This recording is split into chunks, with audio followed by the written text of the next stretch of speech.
Welcome to the February 23rd, 2022 Finance Subcommittee meeting of the Brookline School Committee. We're going to start with approval of the minutes from January 19th, 2022. I'm going to move them. Can I get a second from either Susan or David? I'll second. Okay. David, how do you vote? Yes. Susan? Yes. And I vote yes. Next item is acceptance of gifts. There was 3 different gifts on the memo. One from Brookline Community Foundation to BEEP for $750 for financial assistance, an anonymous gift to ACE for $2,000 for general ACE programming, and a third gift also from Brookline Community Foundation to the high school for $24,150 for the Whipple Writing Fellowship, which all sounds lovely. I'm going to move them. Do I have a second? Second. Okay, Susan, how do you vote? Yes. David? Yes. And I vote yes as well. Thank you. Third item on the agenda is FY22 budget update. And so we're going to hear from Michelle McGlone. Welcome, Michelle. Welcome. How are you? Good. How are you? Good. I'm going to go ahead and share my screen if that's all right. And just so we cruise through our first couple of things, I think we've allocated about half an hour for this. So hopefully you can do about 15 minutes and then we'll have some conversation. Thanks. Absolutely. Okay, so well, as I was driving to this meeting to get to this Zoom session, and heard the news about the potential for World War III, and I started thinking to myself, our program has been in existence since 1832. We've weathered the Great Depression and World War I and World War II. We're in the midst of the greatest pandemic. And I think we're going to come out of it okay. And I just hope that whatever's going on right now, with Russia and the Ukraine, that things settle down before it gets worse. But COVID definitely has been a formidable opponent for our program. And I know that you're all aware of this. As of today's date, our fund balance is $184,294. And because of the continued, turbulence, because of the variants, the Delta variant, the Omicron, we saw a dip in our enrollment. So it paralleled what was going on, in the world at that time. But our aim is to break even or even make a profit if possible. At this point, I'm hoping to just break even, but there's a couple of variables that I want to bring to your attention. So in this first slide, it's just giving you an overview of some of the revenues. Let me just move this out of the way. 2019 was pre-pandemic, where we were at 1.2 million. Right now we're at $565,000. I'm really, really proud of the work that our staff has done under considerable pressure and a lot of unknowns, a lot of things going on that are very unusual, including significant cut and reduction in staff and in hours to get the programming done. So the fact that we brought in $565,000 this year, which is a 49% growth in revenues from last year, where we were right in the heart of the pandemic, gives me some hope that we're finally, have made it through the storm and we're coming out. Our enrollment is still increasing. We've served a little under 2,000 people. It's February, so we still have 4 more months to go. So we will definitely be seeing, more an increased enrollment, hopefully more income coming in. We've increased our registration fees by a couple of dollars. We had to increase our tuition. And then we were also very fortunate that we've been reaching out to a lot of people who have offered pro bono speaking sessions, so that any revenues that we make is straight profit to us. So that's been very helpful, in this scenario with our increase in revenues. From this slide, you could see that we've Michelle, really... can we ask questions as we go, or how do you want to do this? Totally up to you. I'm happy to answer your question. Can I just ask a clarifying question for the previous slide? Yeah, My two questions. One is this point in time data like 3 quarters compared to 3 quarters? Or are you projecting for the full fiscal year 22? What is the sort of, is I see. 2019 full year data, but 565 or the previous years are full year and the current year is partial year, or what is? That's correct. Yes, that's Okay. correct. So the 565 is as of today. In 2019, 2020, and 2021 were full years. Okay. And then I just wanted to point out that I think you're actually selling yourself short. Oh, That really? yes, that you haven't gone up by 49%. You've more than doubled your 2021 income already. So just so you know. I'll take it. Yeah. Thank you. Yeah. All right, great. Any other questions? I'm sorry, I already switched to the next slide. Okay. I think David so- and Susan are driving, just so you know, so they might not be able, I don't know if they're fully on Yeah. screen yet. No, I'm listening. I Oh. can see. I'm just driving, so I'm not interacting. But yes, Okay. I can see Oh. it. It's great.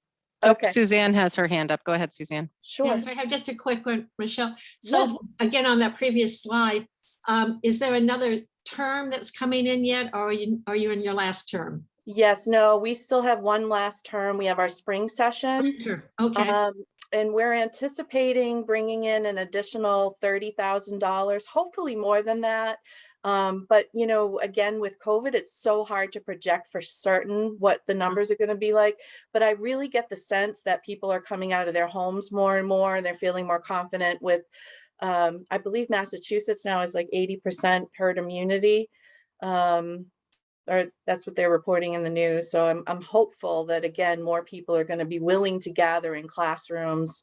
And we've noticed that this year we ran 50% of our classes in person and 50% online.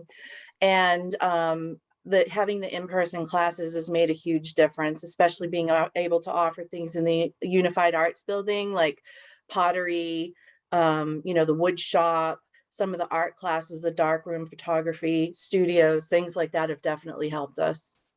thank you. Yeah. thank you. Oh, sure.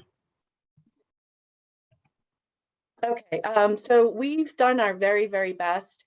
Sam has been great, Donna helping us, you know, really take a look in where we can save money. And we've done pretty much everything we possibly can. We reduced the staff. Right now we're down to just myself and another part-time, I'm sorry, myself and another full-time person, and then 3 part-time people. We have 2 secretaries. One works during the day, the other works on the evening, and on the weekend is like operations and helping students and teachers get settled, taking phone calls, things like that. So their hours were reduced to part-time. 1 program coordinator part-time who's working on children's programming, and then myself and another full-time program manager have been splitting up the adult programming, trying to sustain what initially was a staff of 11. So we're working real hard, but our expenses are around $410,000. We've reduced it even more since last year by, you know, looks like $40,000 or so. But we're nowhere at the $1.4 million in expenses. Some of the savings came from we're not leasing the Korean church where we hold our English as a second language courses. They've been very kind to us and still allowing us to run our ESL classes there. I've raised a little bit of money from some very generous people on my advisory committee who helped offset the heating costs so that we could hold our classes there with those folks. We went to a digital catalog. We printed fewer catalogs, and then we didn't use a distribution service. We used the back of my car. I have a CRV, and we drove around Brookline and unloaded, you know, hundreds and hundreds of catalogs around the bins that you see around town, but only to Brookline. We didn't go into any of the surrounding communities like we would have if we were able to, you know, afford more of those catalogs. And then we did a very targeted mailing of our most active students rather than sending the catalog out to everybody in our database. Our database is about 18,000 people. It's a pretty hardy database, but we narrowed it down and did a more targeted mailing. So all of those things I really think helped us in reducing our expenses, but we're really at a point where if Sam were to say, Michelle, what else could you give us? There's really nothing else to cut. It's really the overhead expenses that that you're seeing there. Does anybody have any questions before I move on? Okay, I do have one quick question. sure. So I see that costs are down by more than a third. Are you seeing a significant difference in terms of the scope of services and course offerings that you're able to offer with that decrease? Yes, that's a great question. And sadly, yes. So for example, in the past, we were able to offer like something around like 400 classes in a term. This past fall, I think the most class, it was maybe 205, I believe. So we're not able to offer as many classes as we did in the past. And that's always the gamble. You don't know what the public wants. I mean, we're doing our very best. There are some classes that it seems like would be a sure thing. Believe it or not, like ukulele is a very popular class. A lot of people enjoy it. It's fun. It's happy. Usually, we get a decent enrollment in that. And then last term, we had maybe 1 or 2 people. So the question is, well, do you put that in the next catalog? And we're trying to make those decisions as we go along and trying to stay up to date and current on topics that are of interest to people. So for example, for the pro bono speakers, we had like the other night, for example, we had an architect, Marcus Gleistein, who's done some building, of gorgeous residences in Brookline. And he was talking about how you can incorporate modern architecture in a town like Brookline without it being offensive to the colonial structures nearby. We're having a couple of other speakers coming up. I'll talk about them in a little bit, but we're trying to do some timely topics that interest people to, again, bring in that revenue, but keep our expenses really low. Michelle, I have a quick, thank you. Oh, go ahead, David. No, I was just going to say thank you, and also just wanted to make a correction. At the funding level is at less than a third of what it was. I said that backwards. But thank you very much for the efficiencies you found, and hopefully we'll be headed for better times soon. Yes, I hope so too. Thank you, David. I'm going to skip my question. Go ahead, Michelle, Okay, in the interest of time. sure. All right, just a couple more slides, I promise. These are my projections. I have kind of a best case scenario and a worst case scenario. So the revenues are in green, the expenses are in blue. The bottom half of the chart shows the to date. So 565 revenue to date. I'm anticipating another $30,000 in revenue. It could be more, but again, the gamble is it could be less if we see a drop in enrollment. There's also a potential that we could see some grant funding. I've applied for a grant through the Safety Net Fund through the Brookline Community Foundation. So if that comes through, that certainly will help us. I don't know how much and when it will come through, if it will hit this fiscal year or next, but keeping my fingers crossed is that certainly would be very helpful to our program. And then in terms of our expenses to date, 410,000. And then when I took in our staff expenses, the first 79,000 would be our base staff. Another 20,000 would be for the spring teachers, and then another 32,000 to end up off the music extension. This year, I anticipate just those expenses bringing in about $131,000. One of the gambles in this is, some years we're charged for our benefits and other years we're not. And I think that's probably a conversation maybe Sam will need to have with the town to find out, if they're planning on collecting a benefit payment from us. If they do, that's an additional probably $30,000 or $40,000 charge to us. Okay, so that's going to make that a little bit harder for us to break even. We may see ourselves in a deficit. The actual deficit amount, worst case, if we see a drop in enrollment, we still have all those payroll expenses that we have to make, we could see closer, to $100,000 or so in a deficit. But I'm really hoping that we're just going to continue to do what we've been doing, which has been working, fighting hard for the revenues that we do get, and hopefully we'll be able to come to you at the end of the year with, best case break even, or even slightly having a little bit of a surplus.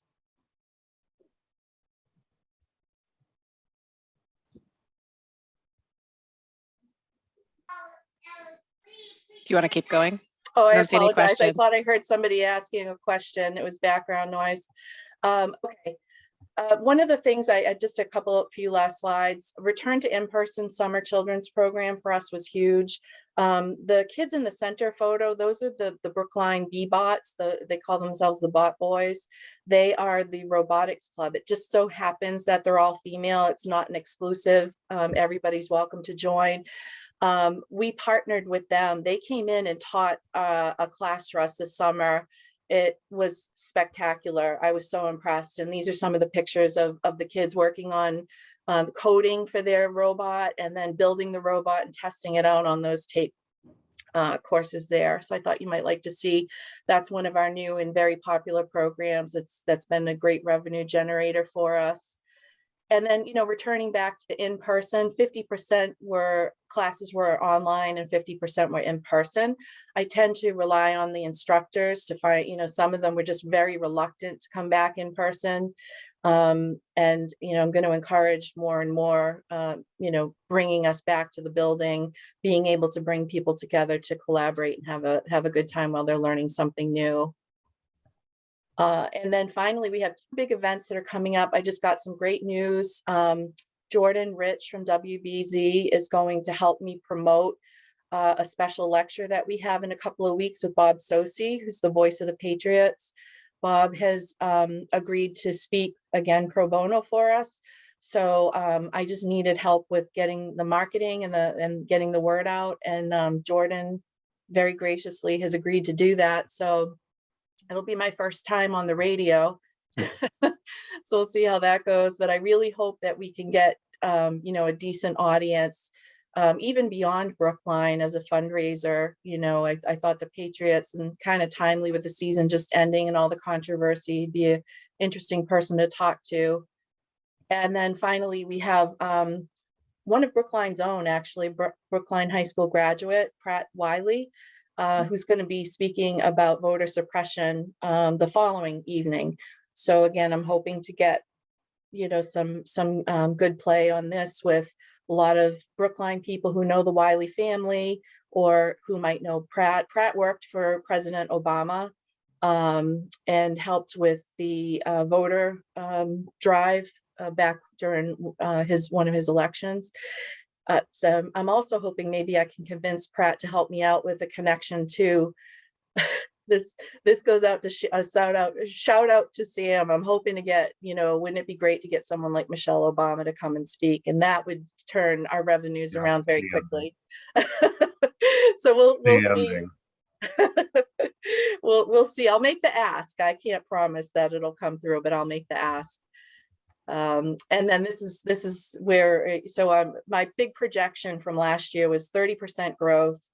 So, eventually we get back. I think we're getting close to the target in FY24, back to over $1 million in revenue. If we continue on the trajectory that we're at now, and that is all dependent on the pandemic, the turning into an endemic, turning into just a new normal for everybody. As long as we see that growth, I think we'll be okay.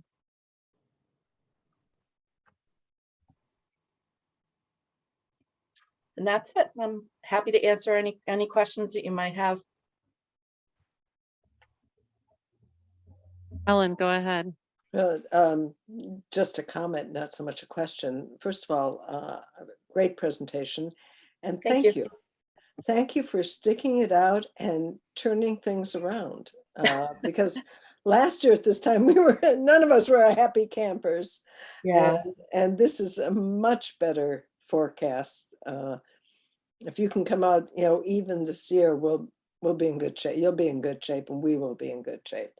That is our goal, Helen. I can't make any promises. We're trying really hard to I'm deliver not on asking, that. yeah. Yeah. But the direction is going in the right direction. It is. It is. I've had a lot of great support. I've got a great staff, and we have a lot of people in the community who are rallying for us. So I think it's a good thing. Mhm. So, yeah. Great, thank you. David, Susan, any comments you want to Uh, make? I do. So I just want to say thank you also, Michelle. This is like such a better story than it was last year. And I love your fearlessness in going after the former first lady.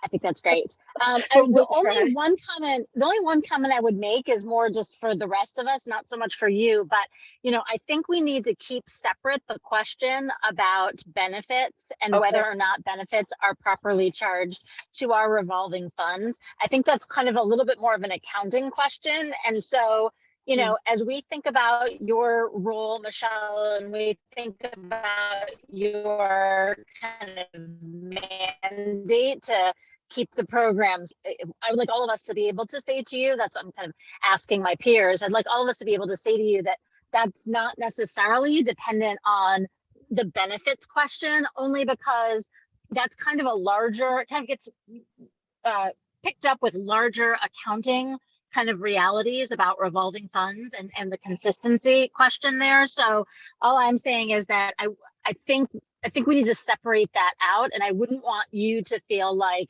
your success rises and falls on that question, because I just think it's a separate kind of accounting question that we have to figure out.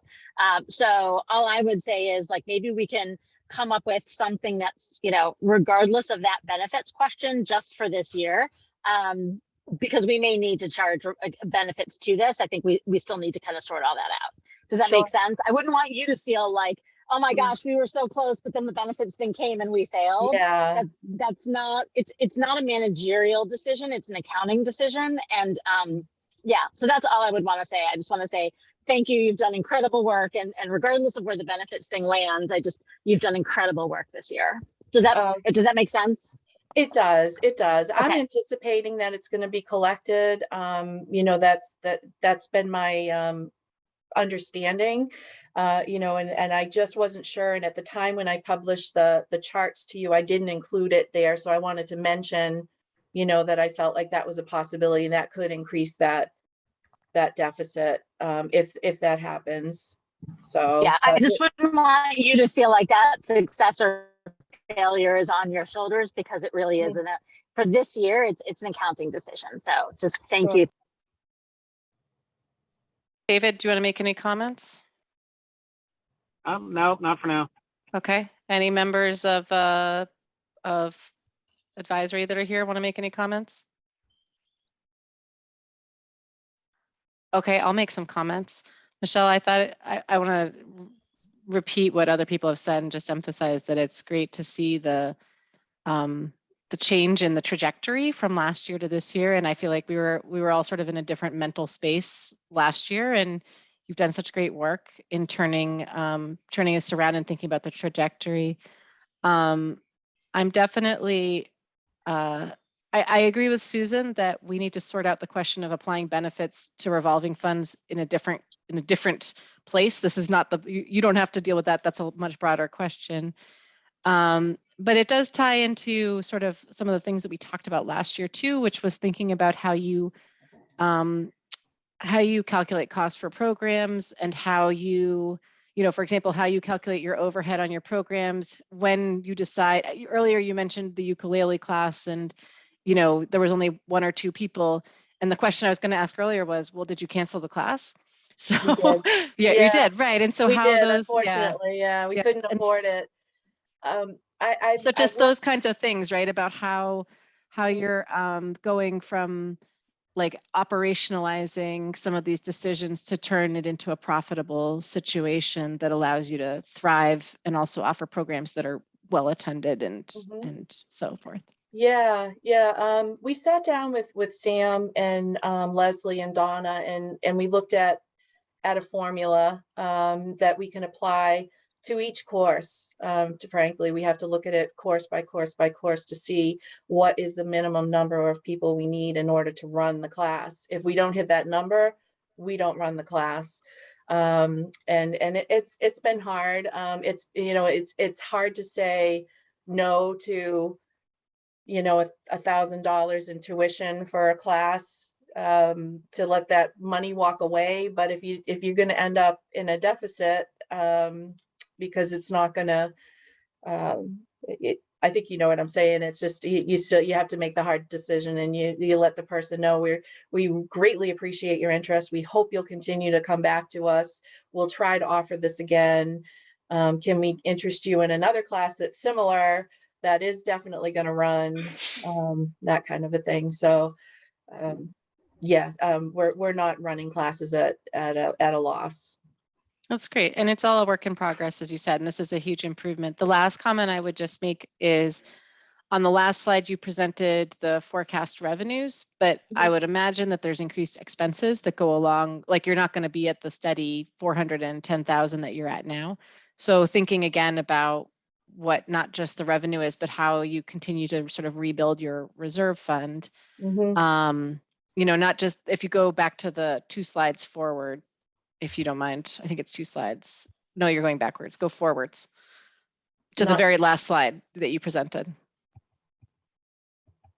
That one. Yep. I say. Yep. And so just thinking about what your expenses are going to be here and how what you're going to net in terms of building up your reserves. And that's not something we have to talk about today, but it would be good to think about what that looks like, because like you just talked about, it's hard to walk away from $1,000. It sounds like a lot. Oh, it's $1,000 in revenue, but actually it's accompanied by $1,100 in expenses. So how we look at how this revenues are accompanied by what you need to sustain that level of revenue in terms of staffing and everything.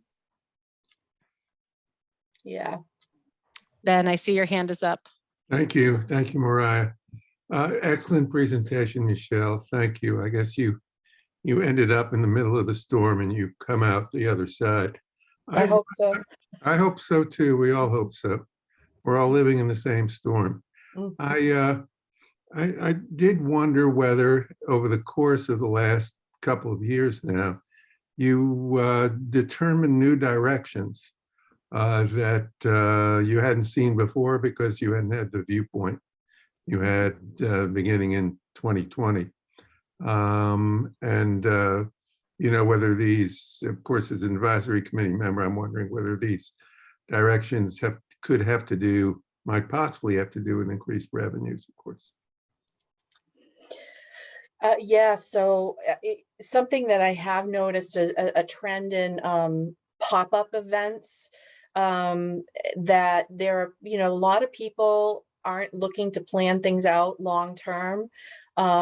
We've looked at shortening our classes so that people don't have to make a 6-week commitment to a course. Maybe it's 3 weeks, or maybe it's shorter than that. So we've been working with the instructors on breaking down some of the topics into smaller, I don't want to say chunks, but to make them smaller offerings, and then we build on that, like a part 1 and a part 2 and a part 3, and that we try to build a cohort of people. Like our English as a second language classes is a perfect example of that we've tried to do, creating a cohort that will travel as they increase in their speaking ability and levels.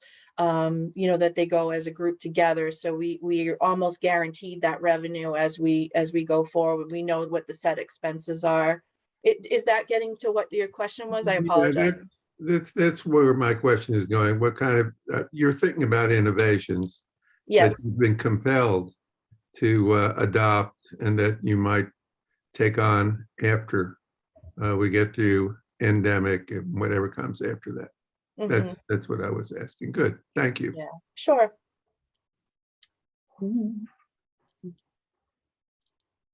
Other questions, comments? Leslie, Sam, do you want to add anything? I guess I wanted to thank Michelle as well. I've enjoyed working with her and look forward to continued collaboration and I believe these targets are certainly achievable. And I look forward to celebrating each of these milestones being reached and hopefully exceeded over the next couple of years. We'll have a big party when we hit that $1 million mark. That'll be a big time to celebrate. We'll get there again. And I guess I would just jump in and say, it's been good just getting to know the program, and Michelle, Sam, and I have had a number of conversations. And the one thing that's just always playing out in the back of my mind is that, as we're coming out of the pandemic, we're still in the pandemic. And so we're always thinking about what different responses we may need based on where things are going and how we see the clientele approaching these services. But the one thing I'll also just shout out is just that BASE has been an incredible partner, not just for adults, but for students too. So the vacation programming that's offered has been incredible. We've heard really positive feedback about that. And anyone who has a school-age child and who is working knows that those opportunities for kiddos to be cared for in a really meaningful way are few and far between. So having BASE engage in that work is incredible, but also BASE is a primary partner for us as we think about summer programming for students. So as we think about project discovery, BASE is helping us to think about what fun activities can we do with the kiddos in the afternoon. And that proved to be really successful last year. So we're looking forward to another partnership this year. So I think, looking beyond adults, that BASE provides quite a bit of programming for school-age children as well. Thanks, Leslie.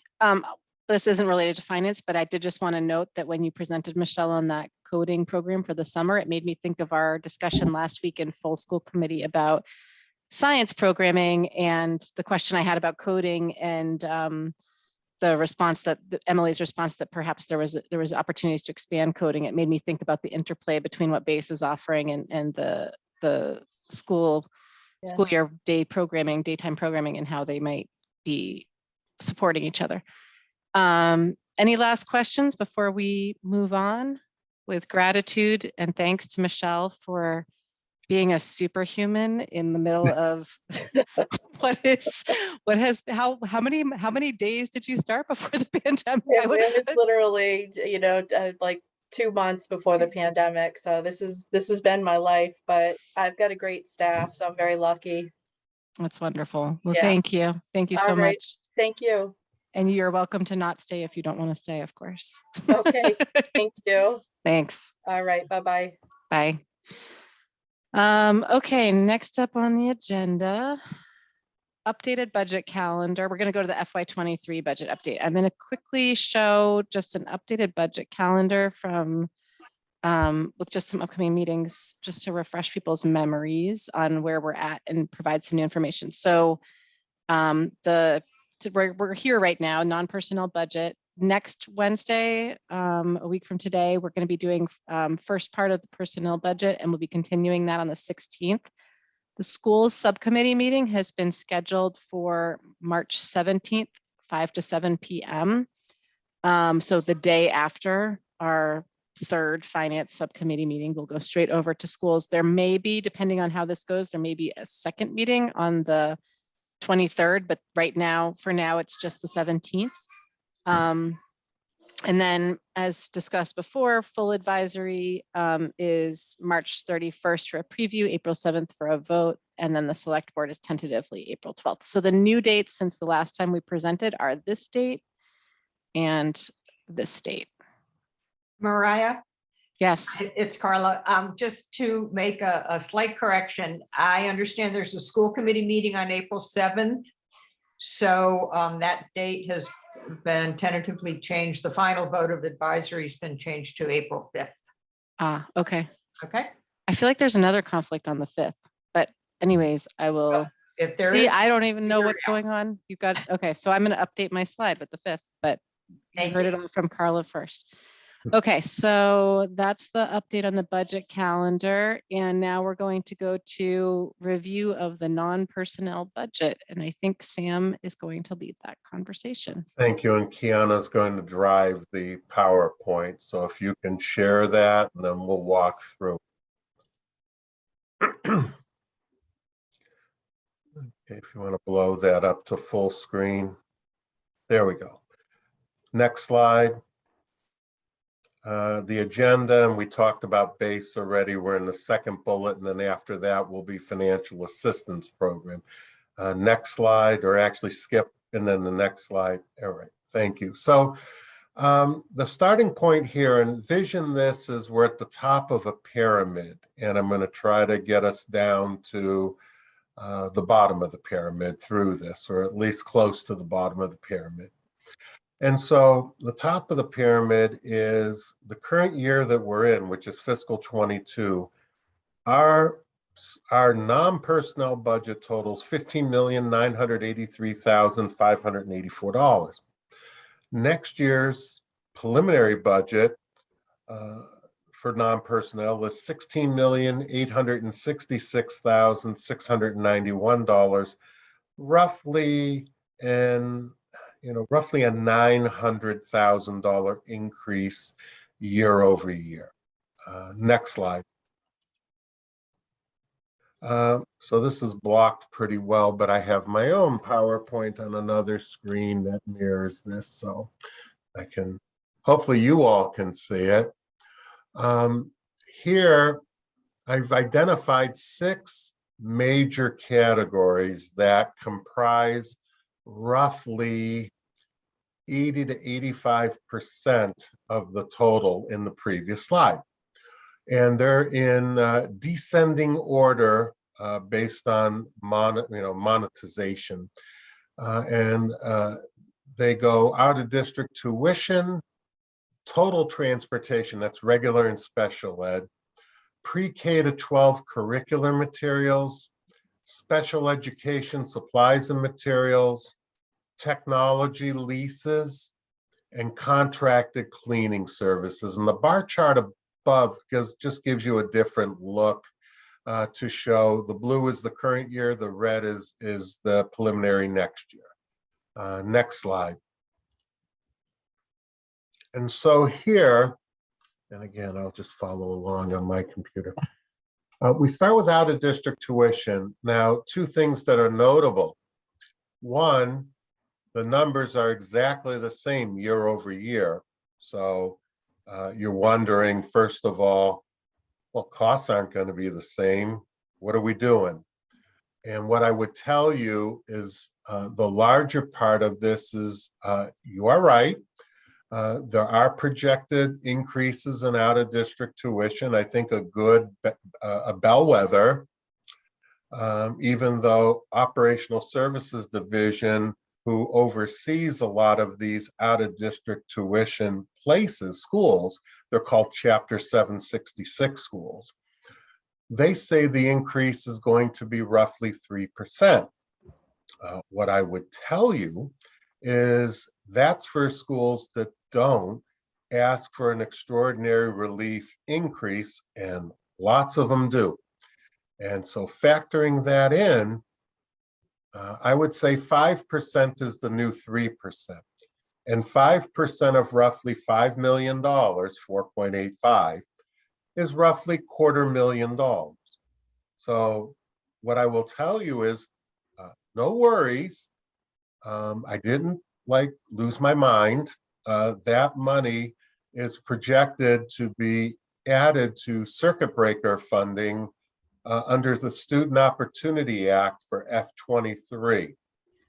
And the expectation is those new revenues, as I'm speaking, are anticipated to be in the neighborhood of $300,000 year over year, which will cover the projected increases in out-of-district tuition, and therefore I'm able to level fund the operating budget.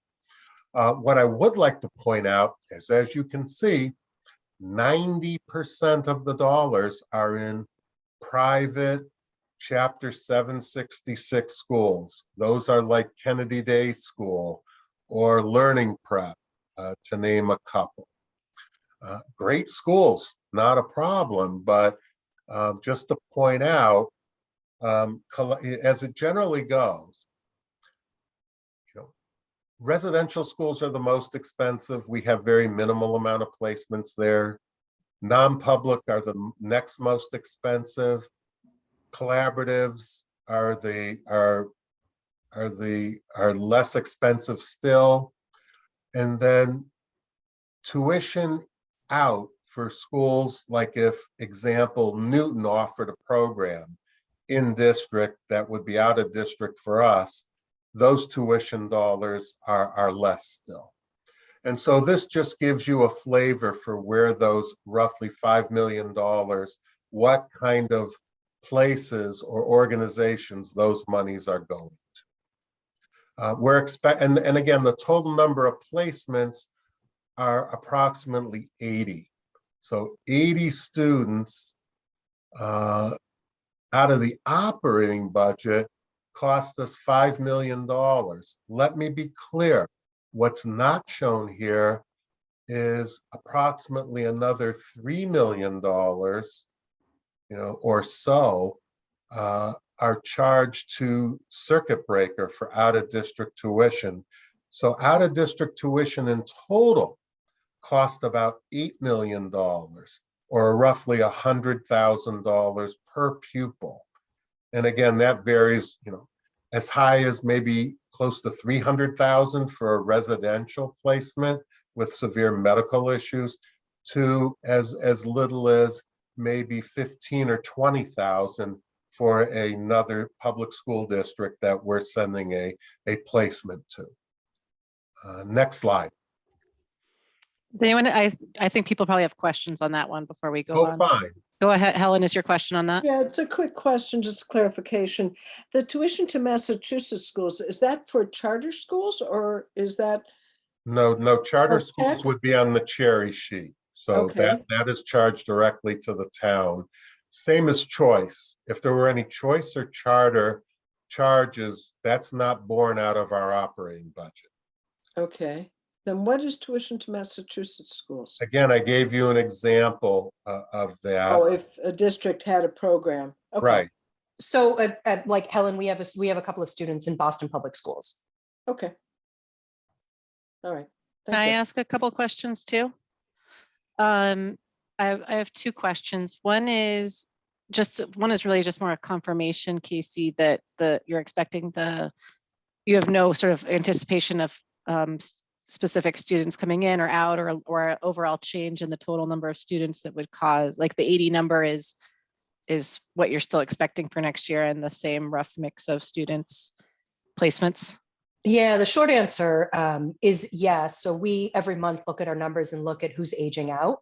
Students turn 22, they turn 18, they get enough credits to graduate different times of the year.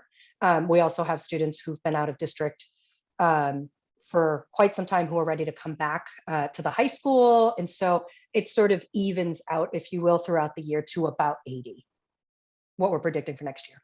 Okay. And then my other question is, when you look at your analysis, do you look at sort of if you could just talk about how you're thinking about bringing students back into district, whether that makes sense, where that happens in your process, in terms of looking at clusters of students who might benefit from in-district programming? Yeah, so much of what we're doing right now is looking at individual students. I think Sam alluded to this, but these are, for the most part, our highest needs students. And so in thinking about how to bring them back, much of it is an individual decision. I think what you're asking about is building in district programming. And to be quite honest, over the last couple of years, we haven't had the capacity to really think about opening new programs. Part of it is because it's a space issue in our buildings. And then the other piece too is just how much does that stretch our budget in terms of staffing? Also, in creating programs, because these are, we would need expert staff, a different level of staffing also. So not just what staff come in with. experience-wise, but also just staffing ratios. Yes, I just think it would be helpful to, and I totally appreciate what you're saying about not having the capacity to do this, but as we think about these, there's how we're, if you could not necessarily now, but articulate how that process is going to happen going forward so that we know that we're thinking about it from both a student perspective, particularly the student perspective, of where clusters are that could be better served in district, et cetera. Yeah, I can tell you what we are doing rather than looking at students who are already out of district, looking at students who are in district who are across schools who are sort of like N of ones to see if we can group them and start a maybe not a full-fledged program, but could we have something that's more tailored to this learning profile where we might have 3 to 4 students and keep them in district that way? Thanks. Does anyone else have any questions on this slide? David? Yes, so I noticed that your projections for the FY23 budget are identical for every single line as FY22. Is that mostly based on your estimate that it'll still be exactly 80 students for next year? On the 80 students, yes. I think as we get closer to finishing the year, and also to Casey's point, looking at for next year who graduated, who aged out. Aging out is throughout the year, much like kids in the other end of the spectrum that turn 3 years old, age in out of early intervention. And then that's an opportunity maybe to reset and do some internal reallocation. But right now, this is the best estimate of where we think the mix will be. And again, as Casey alluded to, we're anticipating a level number of students being served in out-of-district placements at this time. David, I think you also missed, maybe you missed that Sam said that the 5% rough growth to this was going to get charged to circuit breaker. Correct. So it's existing, it's just not here on these slides. This is one point that I'm going to make globally, which is I think I understand why we're presenting the sort of PSB portion of the budget, but I wish it wouldn't be just the PSB portion of the budget. I wish that it would be in all funds and then calling out the column that is the operating budget column, because as you said earlier, Sam, there's another $3 million of this in this line. And there's other areas too, where we're not, when we only look at the operating budget, we're not getting the full universe of what's happening in PSB. And I think it does everyone a disservice to miss the whole story when we just do the operating budget. Your point is well taken, and certainly that'll be refined going forward. Thanks. Any more comments on this slide before we go ahead? Okay, go ahead, Sam. Next slide, please. So then this is the next largest amount, and again, it's really in two pieces. I mean, we could argue three in a minute, and I'll tell you why. There's regular ed, transportation, and there's wait a minute. Yeah, there's hold on. I want to follow along. 1 second. Yeah, special ed. Yeah, regular ed. No, that's right. Regular ed transportation is 2.5 million, and special ed is 3.1 million, for a total of $5.6 million. Regular ed are your yellow buses that tool around tool around the 10 schools at PSB. The special education is both in and out of district special education. The vast majority of that $3 million is in out of district special education. Again, those 80 students,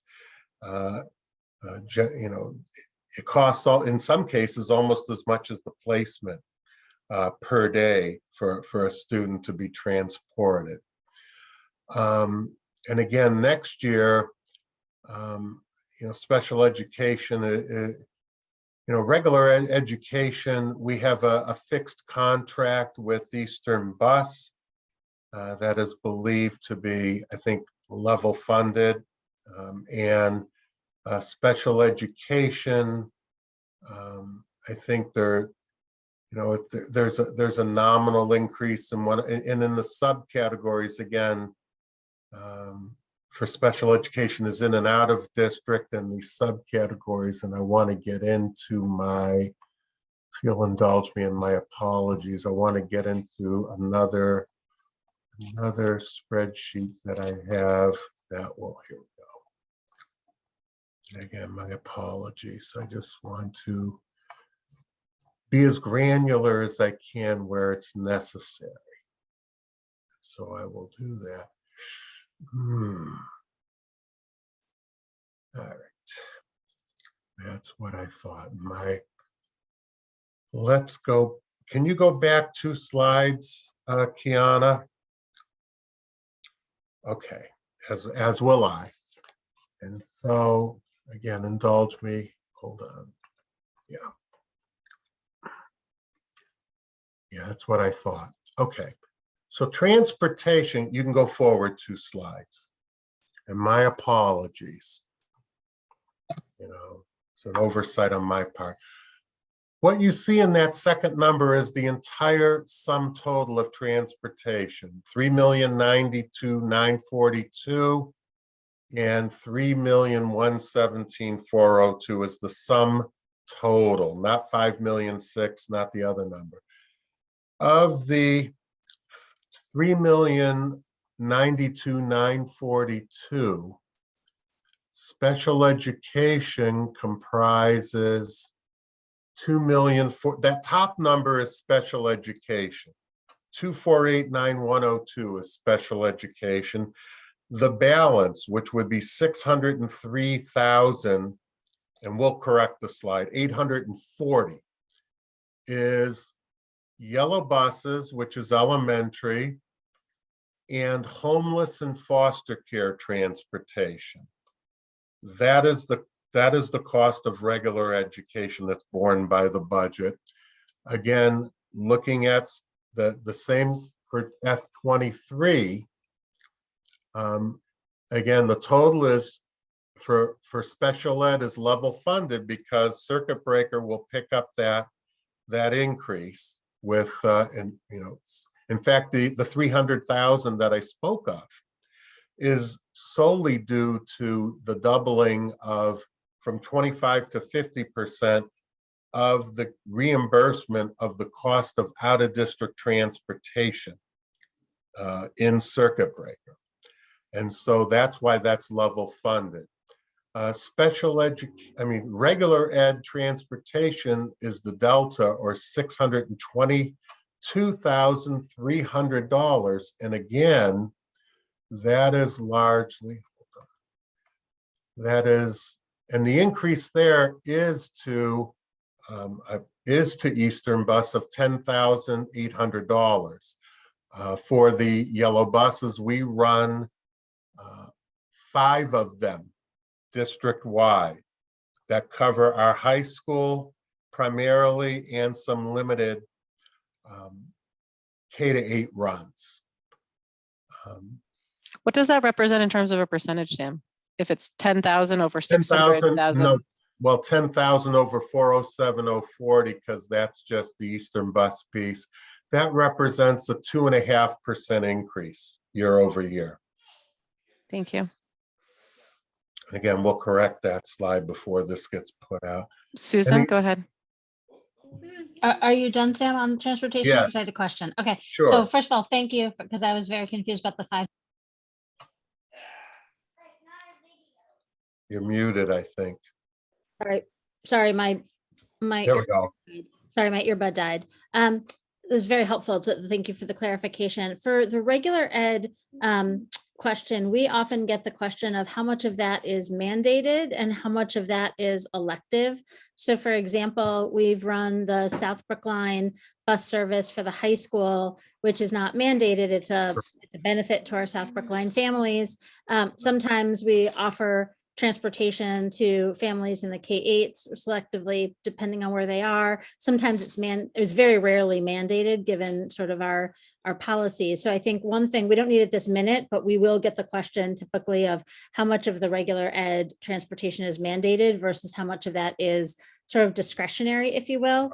And then just on special education, I appreciate the voiceover on circuit breaker. It's probably a good thing to just highlight for people, especially folks like the advisory committee or others who have kind of been following along episodically, that change in circuit breaker is a really important benefit to us for all the reasons you just mentioned. So it may be worth kind of highlighting as a sort of a change in our revenue picture, because I think it really helps us. But thank you for voicing it over.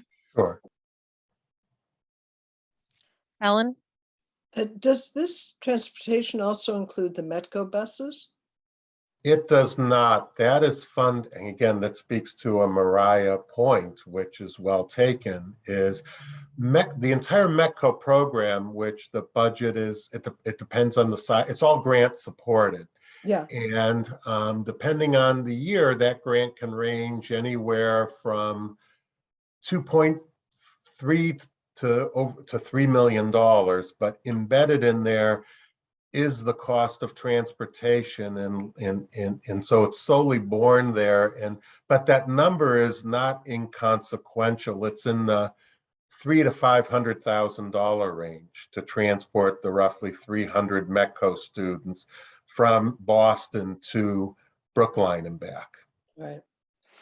The other, just one note is I think, and maybe not all of it is covered, but the program that Susan mentioned, for example, is covered out of its own revolving fund, the South Brookline bus, right? So that again, wouldn't necessarily present here in the current view, but if we were to have an all-in funds view, we would see that. Well, yeah, user fees that are charged are captured outside of the operating budget. And, I don't think, again, I can report back. I've reported as part of the quarterly reports how much revenue comes in annually there. And to, I think, your point, Mariah, certainly expenses related, we try to offset because, we need to. And it's not intended for the we wouldn't charge the fee if it was intended for the operating budget to cover those incremental expenses. Yeah, just to point out, they're not actually embedded in the regular education amount here. Well, also, I don't think the fees fully cover the cost of running this. They do not. Yeah. So then maybe some of it is, right? But again. Yeah, to your point though, I think showing the expenses one way and then the all funds a different way is important. And then the same thing with, to Helen's point on the Metco, because the Metco grant doesn't, depending on how you conceptually allocate the Metco grant, doesn't fully fund the Metco program. I think just understanding that dynamic as well is important. Understood. Helen? The other piece of transportation that doesn't show up here is the athletic transportation. Yet another there's another revolving fund for athletic fees, but there are there is some operating budget that the athletic, right. Looking at that right now, and transportation is not one of them. That's born out of the born out of the revolver entirely. Revolving fund. Okay. That is correct. Another argument for an all funds budget. I won't say it anymore. My ears are ringing. Yes. I can't promise I won't say it anymore, but okay. If there's no other comments on this slide, why don't we go on to the next one? Thank you. This is really the meat of the meat, so to speak. And I know Susan was yearning for something like this, and this is our first pass at it. Is, I guess the top line is really important to think about.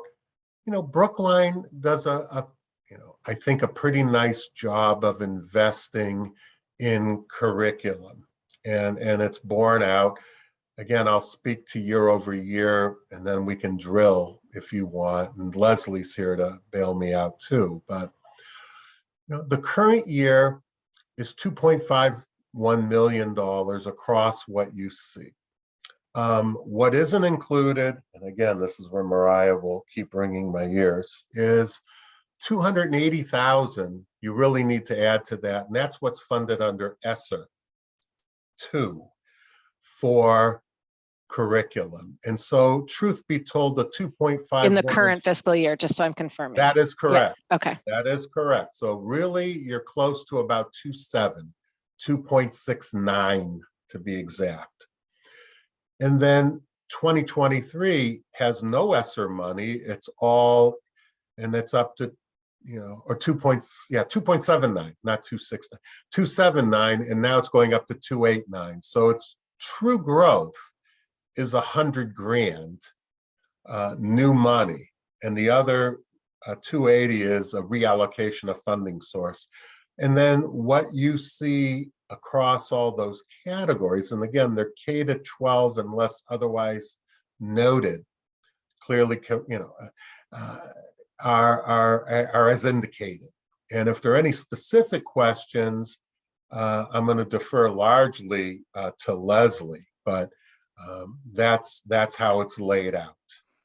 Before we get to questions, I'm going to ask Leslie to, if you don't mind, Leslie, if you could talk a little bit about trends that are happening, sort of overarching trends of like where, I'll give a couple examples.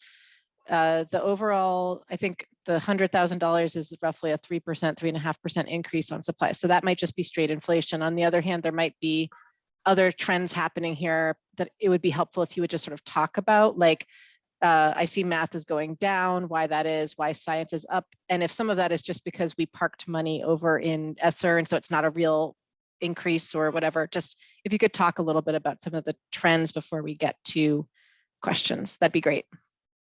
Sure. Thanks, Mariah. So, really, I think the trend is that we're playing catch up a little bit in terms of updating curriculum and making sure that we are aligned to the standards. So the bulk of that additional $100,000 really falls within K-12 science. It's $20,000 for the additional rollout of new units, which Emily Speck talked to us about at the last school committee meeting.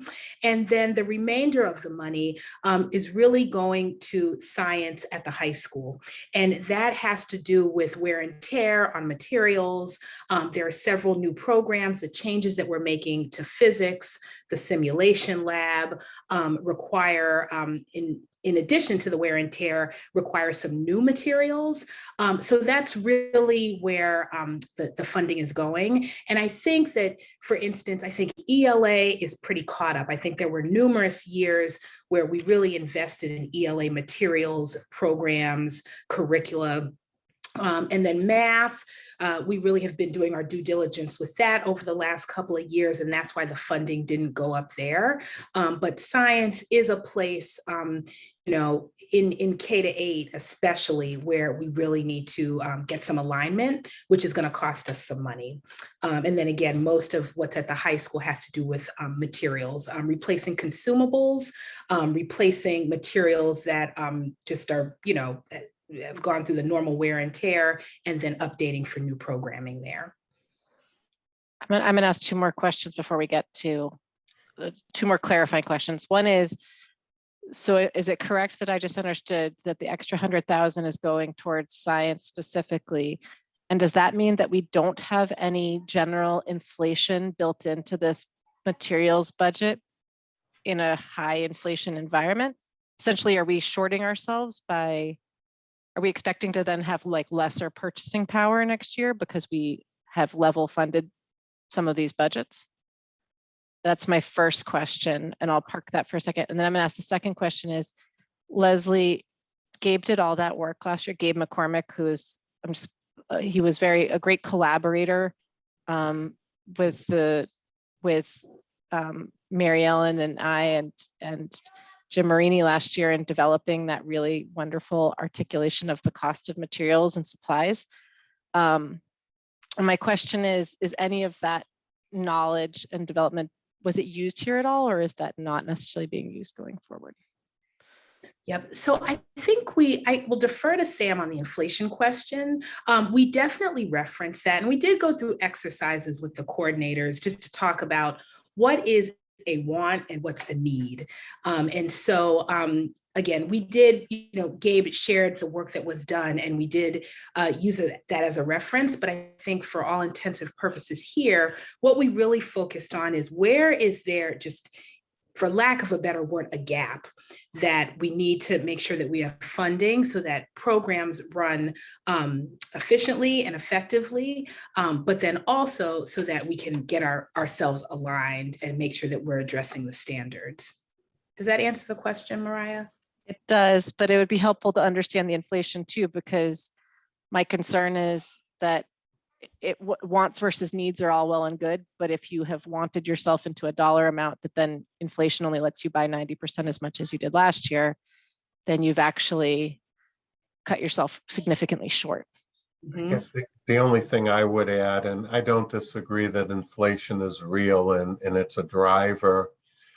I think part of, as we were going through understanding what was in the base budget and the enrollment that factored into it, and also the experience so far with what's been purchased, again, how would I put it?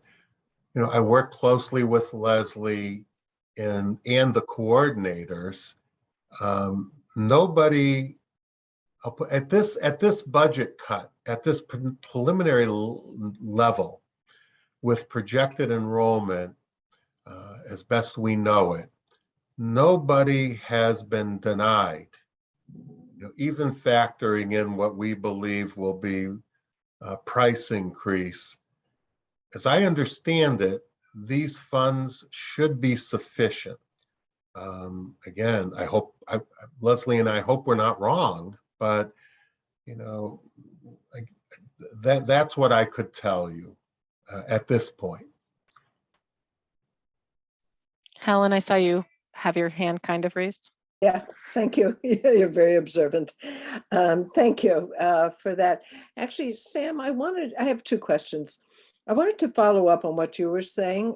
For me, what would be helpful, and I don't know, Mariah, this is certainly up to you as chair, to have the actuals to year-to-date spending of FY22 to be able to then understand FY23. Yeah, that's a fair ask, and that's something we could do. I mean, Donna's on this call, or on this Zoom, so when I say we, I mean her. But that data is fairly readily available, and I mean, I would have asked for the year before, possibly, because then we would have how much we projected and how much we had, but that year is not a good year to use. I would agree. And so that's why I'm asking for the year to date. The other piece that I'm looking at, Leslie, here, I do see the 100,000 in science, but I see 200,000 increase in ELA. Again, you have to look, I'm sorry, you have to look at ESSER. I mean, math went down because math, I think, when these budgets were allocated, and again, I inherited, Leslie and I spent, and Gabe and Michelle spent quality time scrubbing and cleaning, for lack of a better word, and right sizing. Right. No, I'm not questioning whether it's needed or not. Leslie had said something about we're not going up in English arts, or maybe I misunderstood it. But remember, Helen, there's ESSER money that's in the background offsetting all of this that isn't shown. And that's the problem, is English might actually be, for example, 380 last year. And there's hundreds of thousands or several $100,000 that aren't being shown here. Because it's an ESSER fund. The other thing I would say about math is my recollection is last year was the final year of the 4-year contract to buy the new math program. And so like that affects the pricing there as well. If I, Right. am I remembering that right, more or less, Leslie? It was something or other about the Yep. math program? Yeah. Yep, totally correct, Mariah. Cliff?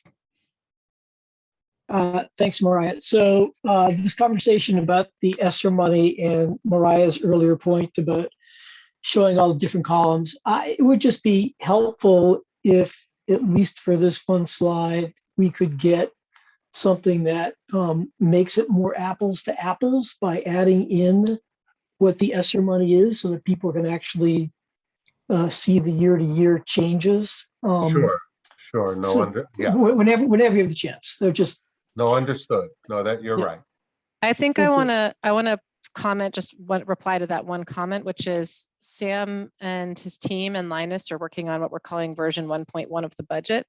And my understanding is that the programmatic, each program will have the operating request at the top and then the all-in sort of additional funds below that. So we might not need them to update these slides so much as make sure that the next presentation, the full presentation of the budget, has that material as well. Yeah, I'm thinking forward to sitting down with the larger advisory group, and I know it'll just be easier for people to comprehend, frankly, if we can make things apples to apples without having to go to different places to add in funds. So it's really just a presentation issue, and however it works best for Sam and Linus to do that, I don't care. I'm just think it'd be helpful for everybody if we could accomplish that. Thanks, Cliff. Suzanne? Yeah, thanks, Mariah. So Sam, of the 2.5 million for this year, understanding there's also ESSER money, where do you think we're going to come out? Are we going to spend all that money? You're going to do a freeze on the budget for materials? Or what do we think is going to happen? Well, I'll speak to freezes first. Generally, personal opinion, I don't like doing freezes. It sends a horrible message. In general, now what I would say at the same time, because when you do a freeze, two things happen. A, you don't save a lot of money. B, people just spend early just to spend it and you don't get the best kind of purchasing that's done. What I do and what I'm used to, and I'm going to work with Linus probably more for next year, is a philosophy that sort of goes like this. And I've mentioned this to Linus before, and he agrees, which is, generally speaking, by the time this, so the monies are allocated and starting July 1. You can access them usually by mid-June. You can open up and start, once town meeting votes the appropriation and the budgets are loaded in the accounting system, you can start to charge in mid-June for items that will be received July 1st or later. And by September 1, generally speaking, people should be 60% spent. And then by, let's say, before vacation, before December break, people should be 80 to 85% spent. And by now, except for like high school graduation, things that are time specific later than, budget should be fully expended, because the whole point of a budget is for students to benefit for the supplies during the school year. And I'm gonna sound snarky, I don't mean it, but if people haven't used the money by then, it's not a freeze, it's a reversion where it's going to the Linus and Sam discretionary fund for LEA, because then those monies should be saved and then maybe redirected to areas that maybe there's a need in excess of the budget, and those monies could be directed that way. And so that's sort of where my head's at. And it's getting that thinking with coordinators that, these monies are to be utilized. So hopefully that's helpful, but that's I guess you could call that a freeze, but not in a traditional sense. Yeah, thank you, Sam. I think that is a slightly different shift in our thinking and culture from the most recent years. So yeah, thank you. Cliff, is that an old hand or a new hand? Oh, I guess it's an old hand. Thank you. David, go ahead. Yes, I wanted to first echo Cliff's sentiments that it'll be helpful to know to what extent ESSER funding was supplying some of these line items. And then in addition to that, if there could perhaps be even a very basic narrative around some of these significant shifts, if they are indeed shifts and it's not just attributable to ESSER funding. Sure. For example, physical education is going up 5-fold, social studies is roughly doubling. So there's some major shifts, and just having an understanding of what's behind those shifts. Understood. Yeah, thank you. Although, David, I'm just going to reiterate,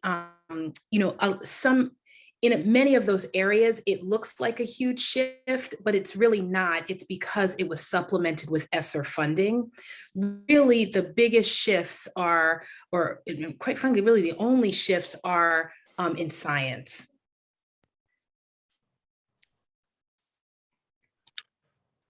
And it'll be great to have that message clearly in future presentations. Susan, go ahead. Yeah, so 3 things. First of all, thank you so much. This departmental look is very, very helpful. I very much appreciate it. And I think when we see the non-personal expenses and the personal expenses in all funds, it really will be able to give us sort of a sense by department of kind of our managerial look, I guess, at the spending. Can't hear you again, Susan. Okay, sorry. There we go. I keep forgetting to take out my stupid earbud. So it's just very helpful. We'll be able to look all together at sort of the revenue, at the expenses, sort of the, not only, the operating budget, but also ESSER, but being able to look at non-personnel expenses and personnel together in a departmental look, I think will just be very helpful. So that's one thing. Thank you for this. I think a second question is just on it's more of a philosophical question on the use it or lose it. I just want to sort of pick up on where Suzanne was going. We've spent a fair amount of time culturally and, open to a change in practice, but culturally, we spent a lot of time telling department heads that it's not use it or lose it, meaning we don't want you to, in the last quarter of the year, just rush to spend your budget on anything because it's going to get taken away from you. And so I think if we're going to change the messaging, it would just be helpful for all of us to understand kind of what the messaging is and kind of how it works. Just because, as Suzanne said, it is a change, and culturally speaking, from what I think we've been trying to say, kind of overall. So that's to bracket that for a conversation. And then my last point is that when we look at sort of a more technical point, but I think what would be helpful in trying to understand some of these increases, not only is the all funds look so that it doesn't look like one is tripling and the other one's going down, but also just somewhere in a footnote or something documenting, our assumption is, 5% or whatever inflation across the board in this budget, so that when we sort of look at some of these increases, we know, okay, well, basically from 22 to 23, that entire thing is the 5% inflation. It's essentially level funded, versus in some other areas where there's a material increase, or we're assuming there's a material increase. And in fact, if it turns out we get lucky on inflation, that's great. If we get unlucky, that's bad. But at least we'll know kind of what it is that we thought we were going for, and which ones are we essentially seeing an increase, but it's essentially all inflation, versus something where we expect a material increase to fill those gaps. I think that would be helpful for us to understand somehow. I guess I want to tackle the previous body of statement that you made, because I think it was a misunderstanding, and I apologize if Okay. it was. What I meant by that mechanism wasn't, and I can understand in governmental kind of organizations, use it or lose it. It's use it or lose it for this year, but it isn't what you, let's say you have a budget of, a curriculum person has a budget of 100,000 and they wound up spending 60. Their budget isn't going to get cut to 60 next year. It's just the 40 will be reallocated this year. Each year stands on its own, and the goal is to meet with every department during the budget process to see, certainly that would inform, well, you only spent 60,000, you were budgeted for 100. What do you need this year? Is it more like 60 or is it more like 100 with 60 an anomaly? And have a conversation. It wouldn't be automatic. Oh, you didn't use it, we're going to cut you. I know some places might opt that. That wasn't what I meant. It just meant for the, I want to be clear.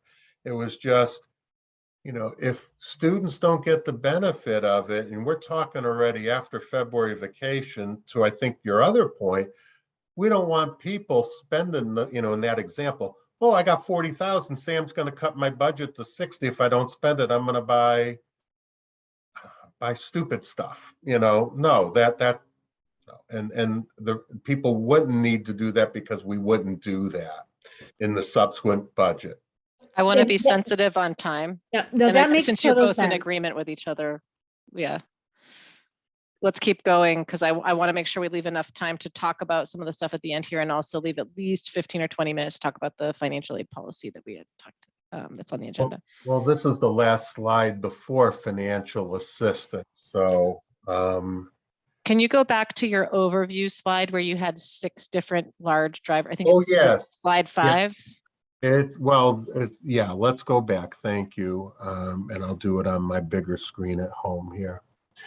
Yes, the only reason you don't see and so I covered the first 3, the last 3, and I'll start from the bottom up in this case. Counterintuitive, I know. Contracted cleaning services. We have a hybrid model, which I've never seen before in my tenure. Doesn't mean it hasn't been done before. And for those who don't know, the hybrid model is this. We have custodians generally during the day when students are here that are our employees. And they clean, but they do a lot of other stuff because it's sort of hard to clean around the 7,000 or so students that are walking around. So they do other kind of things in the building. And at night, after 3 o'clock, 4 o'clock, we have a company, in this case, it's called CleanCo, that come in with contracted personnel and they clean, including where I sit.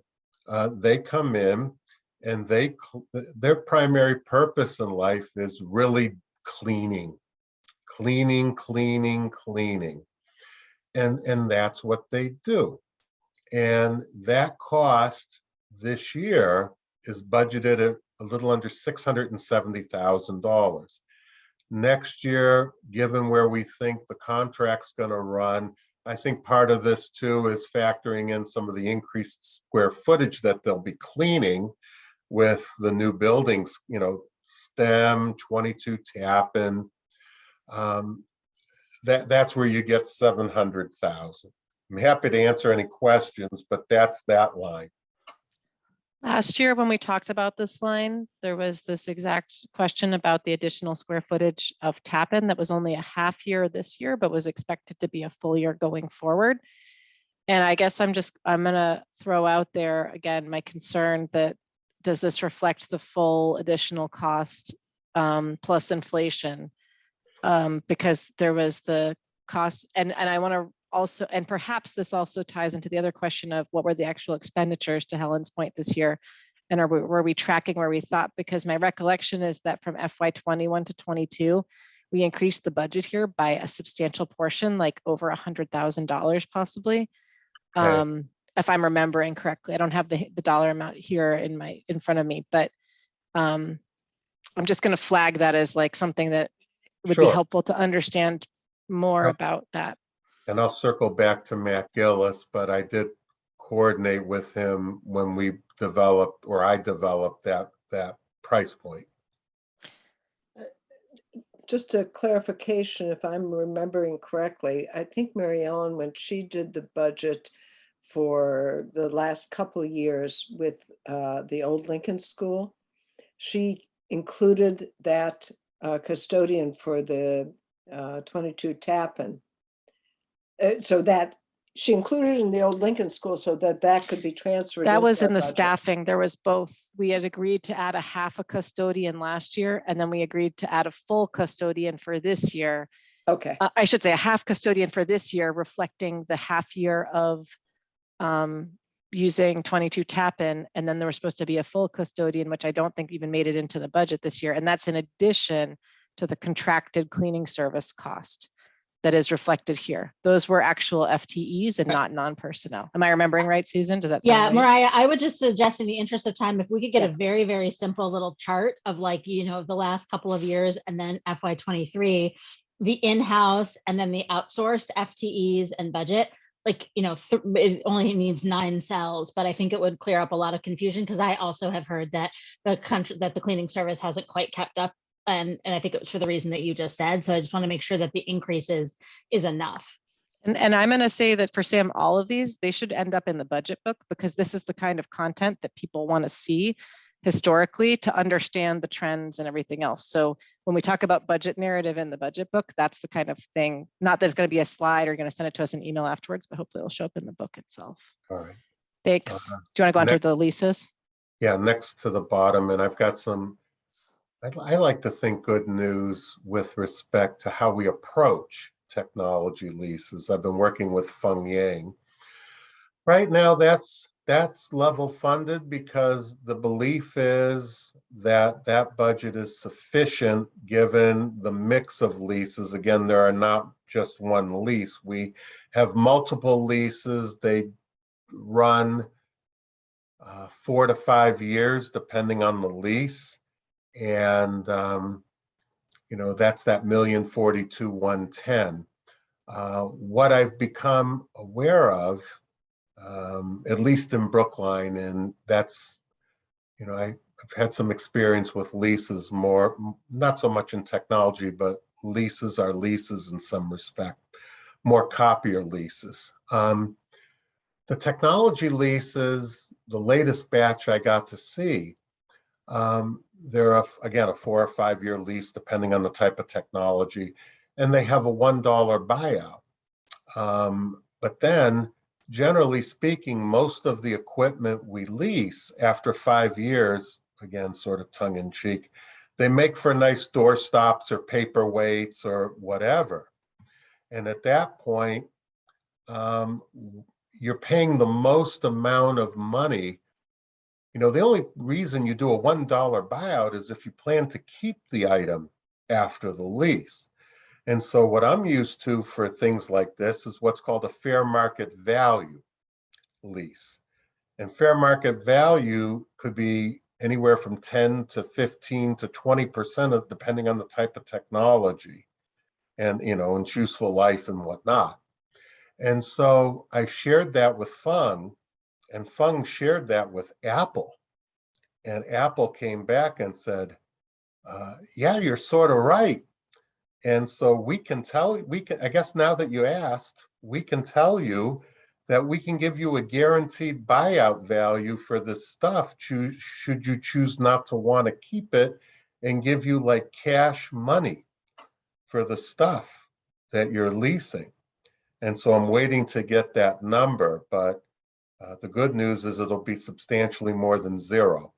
And so does that same structure apply to the Chromebook leasing? Do they also have I would say minimum value? yes. Okay. I would say yes. The one question I have, which isn't this whole technology category also includes the projectors and the classroom and the AV in the classroom. And last year we had an extended conversation about replacement rates of projectors, and there was, and the budget being severely underfunded to replace the projectors at the rate needed to maintain them. Okay. And so how we can get, this is your first year, so I'm going to make the request for the first time to you in this public session, which is how we can get a technology plan that's updated, since I think it was updated for in time for the 2015 override, if I'm remembering, Susan, right, that there was a plan, and how to get that refreshed so that we make sure that this Fung is matches work- that. I've talked with Fung, she's working on that, but if you recall, if I think we're talking about some of the same stuff, Mariah, is this was part of the CIP ask for us, not the high school. There was like $400,000 for. I don't think, I think that there was AV refresh at the high school, but not, for example, at Runkle and the other schools. That would be accurate. Okay. Yeah. Is anyone disagreeing with me? I'm pretty sure that the high school request included refresh of AV at the high school. Okay. Or the debt exclusion for the high school. Okay. Last but not least, and I'm glad Casey is here. This is special ed supplies and materials, and really, and again, it's $1,358,000, $1,436,000. The reason that's not broken out in any way for this presentation isn't because we have something to hide per se. It's just there's a lot of moving parts that would be too busy. What I would say is the categories that make up the lion's share are ancillary therapy services, legal services, professional technical services, general consultative services, medical hospital services, and subscriptions and tools make up, and program supplies. So that's not just a supplies budget, that's supplies and services combined. Yeah, I mean, yeah, and so ancillary, when we have to contract out, which we do frequently for BCBAs, occupational therapists, physical therapists, speech and language professionals, and the like. I don't know if Casey wants to add anything. Yeah, so these are, I'm pretty sure, Sam, correct me if I'm wrong, but these were all of our evaluations in other languages are also charged too? Certainly, under consultative services, that's certainly, you're correct. Independent evaluations would get funded out of here as well. And related costs, correct. So should it be more correctly labeled as sped services, supplies and materials rather than? I think that's a fair point, Helen. Okay. And if there are no supplies and materials, take that out. Well, there are supplies and materials. There are. Testing books and adaptive classroom equipment and so forth. Yeah.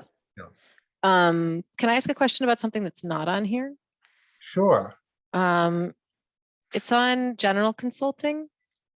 And I don't know if you have handy what the last year amount was and what this year amount is, but it would be helpful to understand, not in these targeted consulting, but what the plan is for the general consulting amount and what are the drivers behind it, the specific requests for consulting.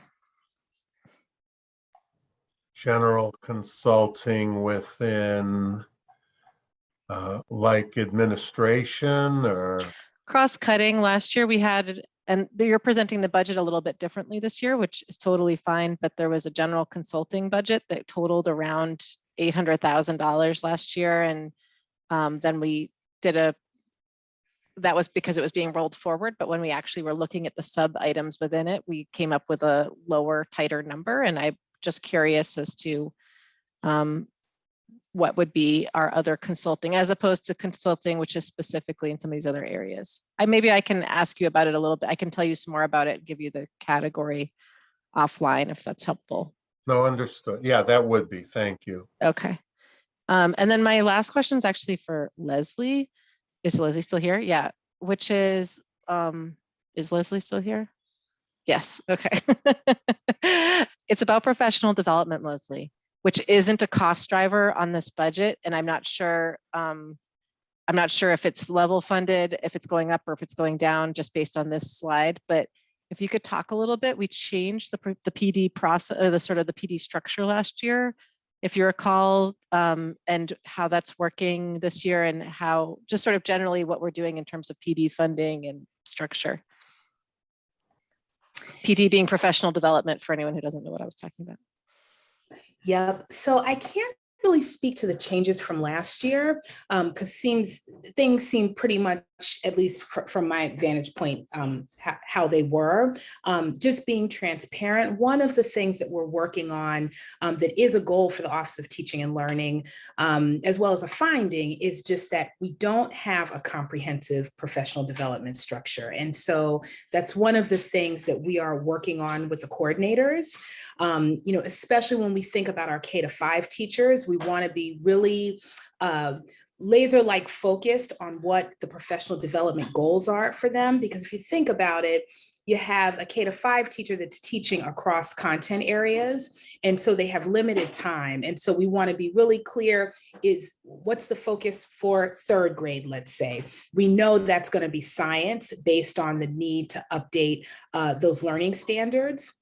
And so really just thinking about how a teacher uses their time, what we're asking of them. So I will say, I think, well, we're still working on a PD structure. And so I think we're using the funding that is allocated to each department to think about how they pursue professional development. So for instance, one of the questions I've asked all the coordinators are, what is the highest leverage professional development that, for lack of a better word, that you would say is mandatory, that a teacher needs to teach effectively, whether it's new curriculum or the standards are being updated, and then using their budgets, which the workshop line, to then compensate teachers if they're taking that professional development outside of school time.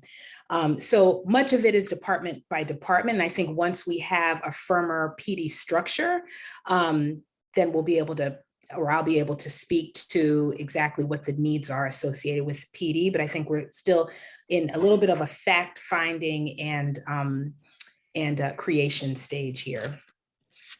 Thanks. So last year we talked about pulling PD out of specific schools and departments and having it all held by the Office of Teaching and Learning, with a guarantee for each unit that they could, like, basically that they had to come up with a plan to spend it in their first 6 months.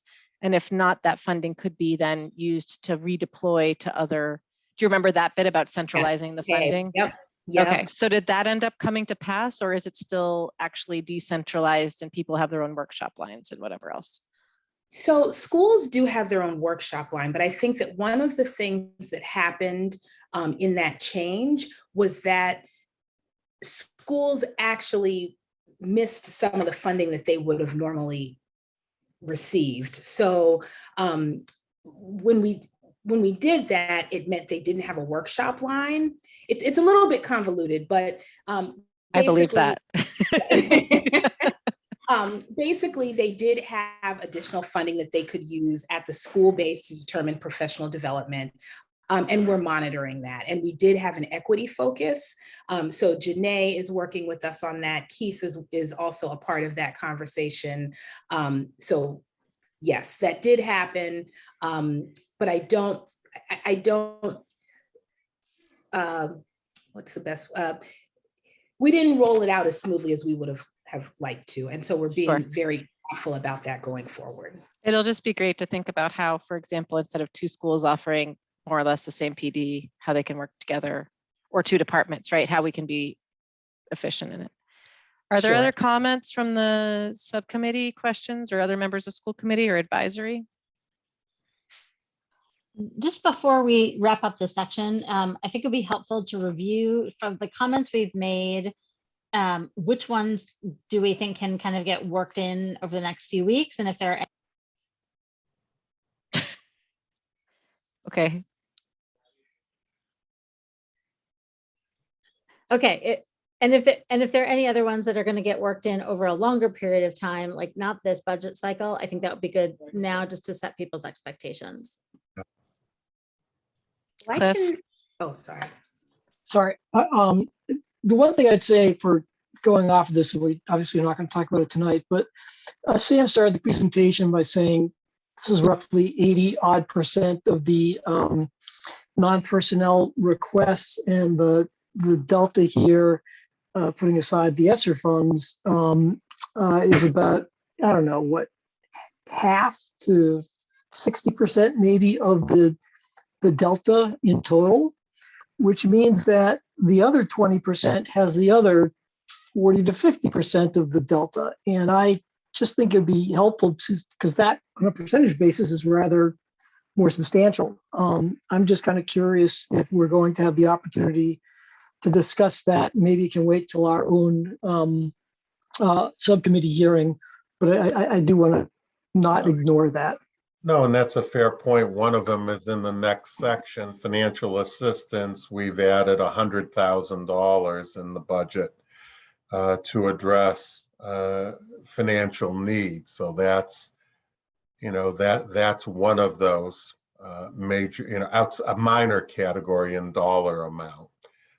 And then the others certainly I can look to point out, but that's one of the larger drivers that that we'll be speaking to. Great, thank you. We might want to think about, so we have 2 meetings scheduled for personnel, but we might want to think about using the end of the second personnel meeting, which I thought we might not need 2 full meetings, to come back to some of these questions in a meeting format. Yeah, and again, I'll work with you offline, Mariah, for some of the more achievable and short-term achievable items that we can respond to. And to Susan's point, I think that that we do want to divvy them up in terms of now versus later, but yes, we can do that offline in the interest of time. Sorry, Susan, it's 6:42. Okay, so why don't we, first off, thank you, Sam, and thank you to your team for putting together the presentation. This was a great conversation, and I'm grateful for it. Why don't we go ahead to the financial assistance. Thank you. If you can advance those slides. Yeah, thank you. So it's really two sub discussions. One is about the policy and website, and then the next is what information that was requested, which the data was striking. We'll get into how the data was striking, although looking at it will sort of tell you that. So next slide, please. So the policy and website, and I mean, I could read this, that's not a good use, but to summarize, just to give everybody an idea of the funding source and the 2 pockets, as it were. BEEP tuition really needs to be looked at separately, and I'll tell you why.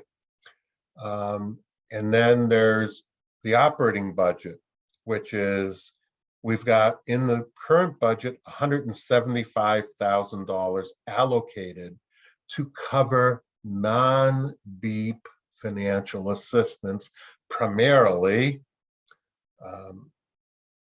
student transportation, athletics, extracurriculars, extramurals, field trips,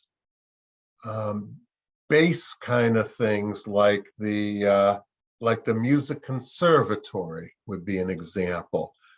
Those kind of fees, which just being in free and reduced lunch guarantees you, for free and reduced lunch guarantees you free or reduced lunch. And also Mariah had brought up, and I've got a follow-up for which Mariah will like,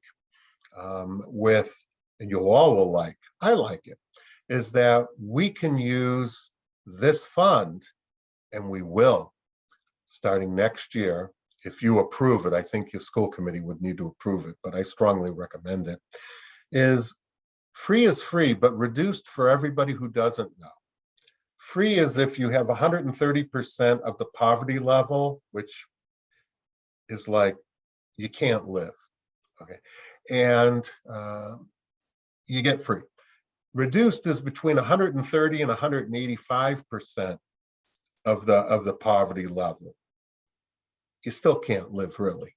And so what reduced means is for breakfast, it's 30 cents, and for lunch, it's 40 cents. And it's a pain to probably try to collect 30 and 40 cents. And some people probably, they feel they can't afford the 30 or 40 cents and don't participate. And we want them to participate. And so I would, and the question was, would we be allowed to pay for this and not compromise our standing in the National School Lunch Program? And the answer is yes, we can, out of financial assistance. And so that is my strong recommendation for next year. So it will I'm cost, happy, Sam. Thank you. yeah. And I think it won't cost a lot of money, but it'll cost more than zero. But I think it should be budget neutral given the amount of additional meals we'll sell. But for that and other reasons, in our budget request, 175 for our preliminary budget is to 275,000, $100,000 increase. What we're going to do is do a much better job capturing, because the way we really should do this is just real basic. Somebody's going to do athletics. They qualify for financial assistance, a fee waiver, you know, or they don't qualify for free and reduced lunch, but they qualify for financial assistance and the busing fee is $400. We would waive the $400, but yet we need to give credit to the bus revolving for $400. So we would put $400 through a credit in the revenue, and we would charge against $175,000. That hasn't been done consistently. That will be done so we can track it. Okay, so that's what we're getting our arms around. So are you saying, Sam, that we don't have any way to look at our current financial tuition waiver dollar amount and actually track it against where we've just sort of set it as a credit and then let programs run negative? Is that what we were doing? I think for last year, I think the answer was yes. Talking to Donna, for this year, the answer is we're getting to putting that together, and for next year we'll be in front of it. Great, thank you. For BEEP, rather, there's 40 full tuition scholarships that are given, and a reminder, full tuition is about $11,000 a year. And so that represents $440,000 of revenue we're not getting, but the $11,000 for the people we're getting it from and what's funded in the operating budget, because BEEP is it's a hybrid where one leg is funded by the operating budget and another leg is funded by revolving tuition receipts. Between the two legs, we got a whole person that supports the whole program and allows for us to have 40 seats occupied by people who don't pay. And so that's not part of this program, just to be clear. And our forms and our policy and our website, as I understand it, are consistent, that they dovetail to each other. And the fees I've spoken about are the fees that we waive or slide. Again, you can either get 100% off, 75% off, or 50% off. Those are the financial subsidies that are provided by the financial assistance program. And I can answer questions now, or I can get to the BHA slide, whatever your pleasure is. Why don't we go to the BHA slide quickly so that we can get to the discussion part of it all? Because I want to make sure yep. So there are two slides here. One is a K-8 cut. Oh no, one is a cut by school and another is a cut by grade. But the totals are the same. What's striking is currently, if we just, every student who is enrolled in public schools of Brookline who live in a residence that is under the Brookline Housing Authority, total 233. You see them delineated across 10 schools. Well, 9 schools, not counting BEEP. If you then look, 3, six, no, yeah. If you look at how many have applied for financial assistance and are getting them, and I think anybody in BHA is automatically getting full, free, all of it, it's 52. So roughly 5 times the amount of people reside than have applied for financial assistance. And then the next slide basically cuts it by grade. And, you know, the high school, it's about the same percentage, 5 times the amount of students, a little better than 5 times the amount of students reside than live there. And then you can see from K to 8, it depends. I think 3rd grade, if I look at these numbers, has the best participation. You know, roughly 40% of those who live in housing apply. But then in 11th grade has the worst, where 1 in 16 apply. Again, in general, 1 in 4.5 or so students apply. What I will say, because I know Mariah asked about this, if we made everyone who resided in these places in Brookline Housing Authority automatically eligible and just waive the fees, there would be a cost that would be, I would argue, significant. Can I monetize it right this minute? No, but I can in the future because we know who those kids are and we know what they do. Although my fear is they might not do much because their parents don't want to apply, don't know how to apply, and know they can't pay the freight. And so what I'd like to do in the interim and what I've committed to do, and I've talked to Mariah about this, and I've talked to Linus about this, is to better communicate to the population of, and make it as easy as we can to apply for this benefit. And you have my commitment to do that. I'm gonna, you know, I don't have all the best ideas. I need to know how many languages we're looking at to push this out, but I'm certainly committed to doing so. That's the entirety of the PowerPoint presentation, and I'm happy to answer questions. Can you scroll it back 3 slides, I think it is? I just want to have the, yep, this slide. I would just go back. Nope, you went too far. Forward. That one. There we go. Yeah, this one. Just, I would just point out that, yes, there's possibly 4 to 4.5 times as many kids, but if we're talking about, if we had a sort of rough cost per child of what financial assistance costs, it might not actually be that much money. And I'll just, but I see Helen and Susan have their hands up. And I also want to, there's this question that we see in front of us here, but then there's also the student financial assistance policy, which was in the link in the agenda and is also part of this conversation. Helen, go ahead. Thank you. I don't know if you want those committee members to speak first. I can wait. Well, I'm talking already. Go ahead. Yeah. So one group of students here not including in this are students who may have housing under Section 8. Correct. And, we should probably be aware of that too. I'm sure the Housing Authority knows that. And then the second suggestion I would have to help us to get to these students and families is through both the Housing Authority. Michael Alpern is quite good, the head of BHA. I think he's the executive director, and Steps to Success, both of whom have access and in ways to help with helping these students realize that there's a benefit here that they can have.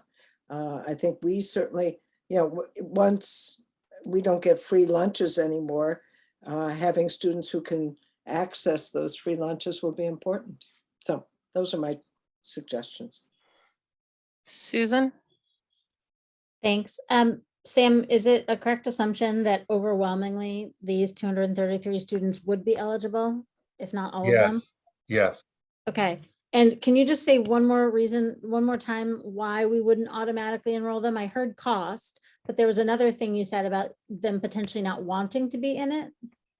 I imagine, well, it's like free and reduced lunch. Before we had point of sale systems, there's a stigma associated with it, but certainly we would do our level best to, I mean, clearly we don't put a mark on somebody saying they're getting financial assistance. I think it's really along the lines of cost more than anything. And until we know what that is, I mean, you know, I'd be speculating. I can tell you the delta just in Brookline housing is 181 students. And so if we throw out a number just for argument's sake, and you know, let's call it $300. You know, $300 is $50,000, $55,000. That's, you know, to give you magnitude. I mean, Yep, no, I appreciate that. I know we're short on time. I guess I would just put my thumb on the scales for whatever it's worth, which is that this is sort of something that to my mind cries for kind of an opt-out rather than an opt-in. Okay. And that we should figure out that cost and we should be responsible about it and transparent, but that if these are folks who are choosing not to participate in financial assistance for some reason, that's one thing. But if it's because they don't know, or there's like a language barrier, that's kind of all the more reason in my mind to make it opt out, especially if we're talking about $50,000, not $500,000. So that would be my sort of advocacy on this. And so if there's a way to have a opt-out conversation and certainly communication through Steps to Success, through BHA, through we have all kinds of people who are going to be willing to help us with communication on this one. And just advocacy groups in town who are quite interested in housing and equity for housing, residents of housing. So I would just put my thumb on the scales for that, if that's thank you. if that matters. David, and then Suzanne. And I I'd think like we're going to to- keep going on. I just want to say, I hope maybe people can spend 10 more minutes on this because I don't want to cut off too quickly. Okay, go ahead, David. I'd like to first echo Susan's sentiments. I think this is very important, and our presumption should be that if all of these BHA students, as well as Section 8s, like Helen said, are eligible, then it should be more that these students would opt out rather than having them opt in. It sounds like the initial thought was that if for whatever reason only roughly a quarter of them are applying, then that could realize some financial savings. But I don't think that should be our primary focus when dealing with students who are all eligible, trying to rely on them just not knowing that they should apply. I also have a question on the previous slide, if we could go back to that for a moment, where I think you mentioned that BEEP should be treated differently, but I do see BEEP included in that first paragraph. So is the idea that up to the 40 spots that you mentioned would be part of the financial assistance program, or is there something in addition to those 40 spots? I think the 40, I mean, I shouldn't say I think, the 40 spots are built into the overall budget of BEEP and not, there's no need for, you know, the 41st spot would have to, and if at the expense of a paying slot, would have to be covered by this, because it would then throw the balance of the budget, the revolving fund, out of balance. Okay, and then I'm also just wondering how you arrive at the 175,000 figure. That's what I inherited in the base. That's in the budget. That is the budget we have. Can you increase that to 275 for next year? Is that accurate? That is correct. And do you feel that 275 will be sufficient? Honestly, depending on how it depends. It depends how expansive we are. And I'm not saying this to be, I think it's wonderful, but the more expansive we are in providing financial assistance, the more revenue I guess, we really, how would I put it? If people are paying and then they don't pay, that's lost revenue. If people aren't participating, which I think is the larger concern, well, both are a concern. We don't want lack of resource to be a barrier for people to participate the full measure of an educational experience. And so I think it's a little bit of both. And so the cost really is, it's either lost revenue or increased participation to a point where we need incremental increased expense, which then would have to be covered. That's why it's very important. Again, I'll go to the example of busing again. If we have X number of kids that don't qualify for free or reduced lunch, but do qualify for financial assistance, all want to ride the bus, that we need to order another bus because we have capacity issues, then I really need to capture that, the cost of an additional bus is near to $100,000, just to give you an example. So that's where we need, that's where we need, it becomes monetized, and we need to have sufficient budget. Okay, and do we have some idea how many families are applying for BEAP that would take up spots beyond the 40, looking for full funding? Regina Watts and I have worked together, and I think the short answer is yes. I think the number was about 5 or 6, and what we did this year, David, is we made a decision. We had some open spots that were for paying people, but by that time, they were still open, and we made a decision for 4-year-olds to get the benefit of at least the semester going into kindergarten. And we took those people off the waiting list because we had the capacity. There was no incremental cost, and provided fee waivers for those handful of 4-year-olds into the program. All right, thank you. And finally, how do you distinguish between curriculum-based field trip expenses and optional activities? I think that's largely at the high school, where if somebody wants to go to the Galapagos, we're not funding that out of, I guess that's where the line is drawn. Okay, thank you. I just want to comment on BEAP, that BEAP does the lottery followed by financial assistance. And if they flip-flopped that, they might find and took people who needed financial assistance and thus were unlikely to be able to pay in another preschool. We might find that the dynamics of that change too. Suzanne, go ahead. Yeah, thank you. If we go to the next slide, I'm just wondering, Sam, I know you've only been here less than a year, but I'm wondering if these numbers this year are outliers because so many children get, lunch is a universal free lunch, universal free breakfast. Correct. And so families are not applying for free or reduced lunch. And so it may mean that those numbers are lower this year because they've not done that paperwork. It's certainly a possibility. It's certainly a possibility. I would have to go back in a pre-pandemic year to see what that looked like. But I think your point is well taken. What I would say, though, is, again, I'll speak to the thresholds are so low. 185% of federal poverty level is pretty low.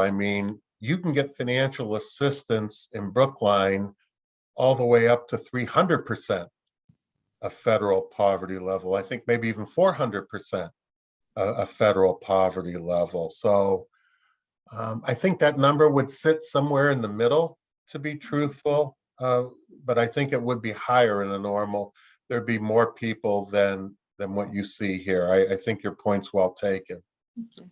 I just know we had trouble back in Boston when we went to universal breakfast and lunch, which was fabulous. But we then had difficulty really giving a percent of how many students were on free and reduced lunch, because which was a good thing, it didn't make any difference. But in terms of qualifying for some grants and programs, it became more difficult to figure out what that number is. And so so that number may actually just go up once, if the although I'd rather have the free and reduced, free universal free breakfast and lunch myself. But if we don't have it, then that number may go up. Yeah. Yeah. Thank you, Sam. Sure. Any other comments from subcommittee or from advisory or from, oh, go ahead, Susan. Yeah, sorry, one other question.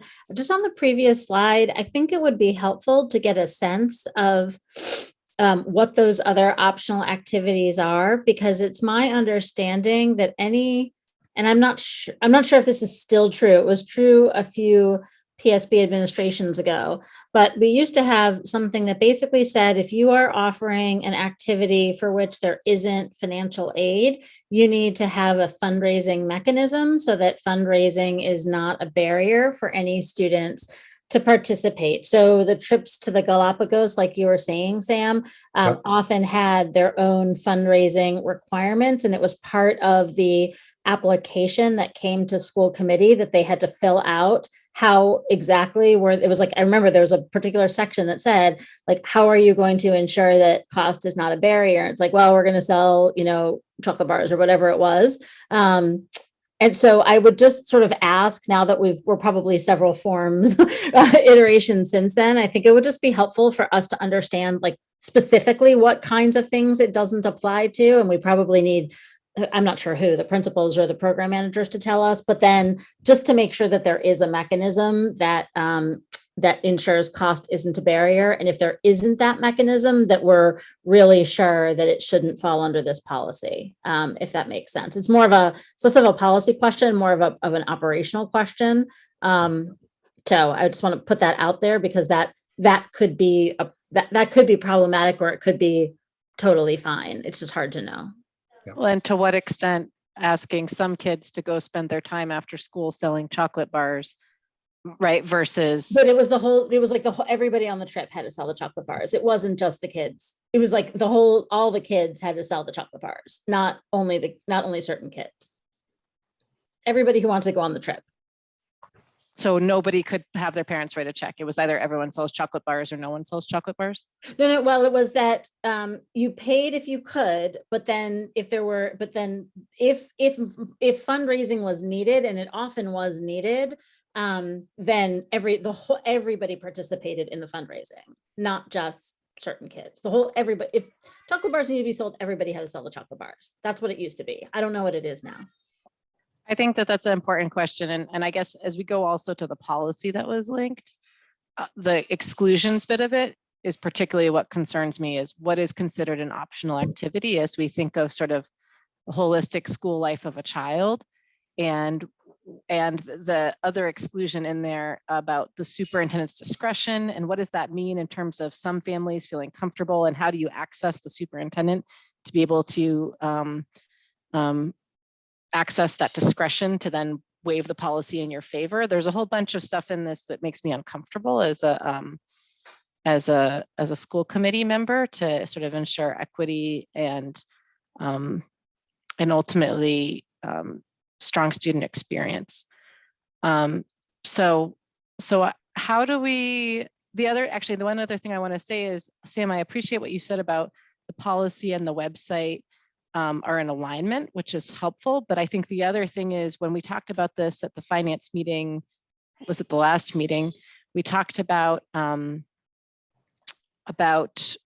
the application. It wasn't just about the number of students in BHA, and could we go to a streamlined application altogether for those students? They don't have to apply even.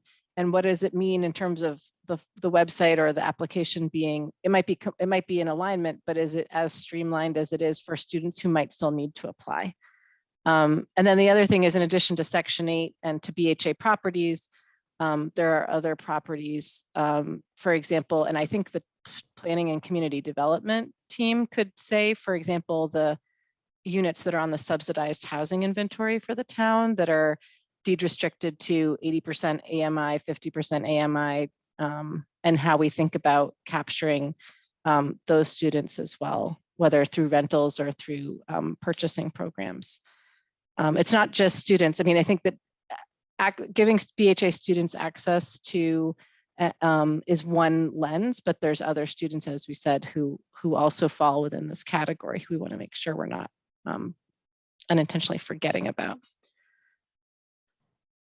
David, what is the process like to have the policy put on policy? I'm happy to put this on the agenda for the next policy subcommittee meeting, and hopefully you could attend. And another way we could do it is schedule a joint finance and policy meeting that focuses on financial policies in general, particularly this one. Okay, that might be something to do and sort of like start to rip off the Band-Aid on all of them at once in our copious spare time. Sam's like, oh God. Okay, so we can maybe talk about that tomorrow when we're talking about that other thing. Okay. Are there any other comments people want to make on the financial assistance policy at this time? I would just, if possible, can you just check in with Jen Monopoly, because Jen had a lot of thoughts on this in particular. And I think it was about students falling through the cracks, but I do remember that she had a number of concerns that it's probably worth making sure we hear and get into the mix before the next policy meeting, so she doesn't have to raise them again. Okay. Sounds good. I'm glad to just say that what I thought was a pretty strong sort of sentiment in the subcommittee was that the number of students is less important than the experience that we want to be able to give these students. We shouldn't let the dollars drive the decision on this one, especially where the dollars are not particularly consequential.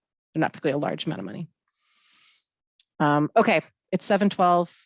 We're 12 minutes over. I apologize, but I want to thank everyone for the conversation and thank all the staff who stayed tonight, and have a wonderful night, everybody. Thank you, Sam. Thank you, Donna. Bye, Leslie.